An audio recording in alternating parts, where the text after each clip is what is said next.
Bible कहती है जब यहोशू मर गया, मूसा के टाइम पे परमेश्वर ने मिरेकल्स को दिखाया, यहोशू के टाइम पे परमेश्वर ने मिरेकल्स को दिखाया।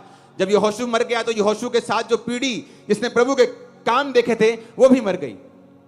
एक अलग पीढ़ी आई, दूसरी पीढ़ी आई जो परमेश्वर के और परमेश्वर के कामों को नहीं जानती थी। और बाइबल कहती है जब परमेश्वर ने कहा था मैं तुम्हें कनान के सब देश दूंगा, जब वो एक देश में जाते थे तो बाइबल कहती एक देश में गए, परमेश्वर का हुक्म था सारे कनानियों को वहां से निकाल देना और वहां कब्जा कर लेना। पुराने नियम में ऐसा होता था। तो वो जाते थे और कुछ कनानियों को रख लेते थे। नहीं नहीं, ए मेरे खेत च काम करूगा, ए मेरे घर च काम करूगा, ए मेरी रोटियां बनाऊगी, ए मेरे पोचे लाऊगी। जो खेत च काम करूगा तो खेती वधूगी, जो खेती वधूगी ही रब दे घर दशवंध ज्यादा देवांगे। एक पास्टर को मैं जानता हूं जो मुझे बोलता था जब मैं मसीह में 1 साल का था कि चोरी कर लिया कर, लेकिन टाइथ अगर तू पे कर दे चोरी का तो फिर वो ठीक है, अपने घर से चोरी कर लिया कर।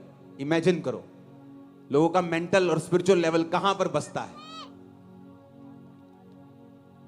तो परमेश्वर ने कहा पूरों को निकालना, लेकिन क्या हुआ, थोड़े थोड़े रख लिए। चलो ये पानी भरने के काम आएंगे, कुआं खोदने के काम आएंगे।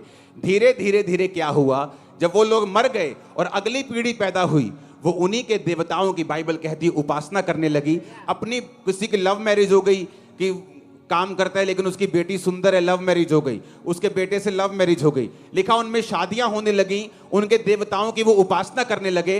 और वचन में लिखा है परमेश्वर ने कहा था कि जब तुम मेरी वाचाओं से मुड़ जाओगे मैं तुम्हारे शत्रुओं को आज्ञा दूंगा कि वो तुम पर कब्जा करें और तुमसे काम करवाएं, तुम्हारे बीजों को खा जाएं और तुम बेचैन रहोगे। और सारे वचन उनकी लाइफ में पूरे होने लगे।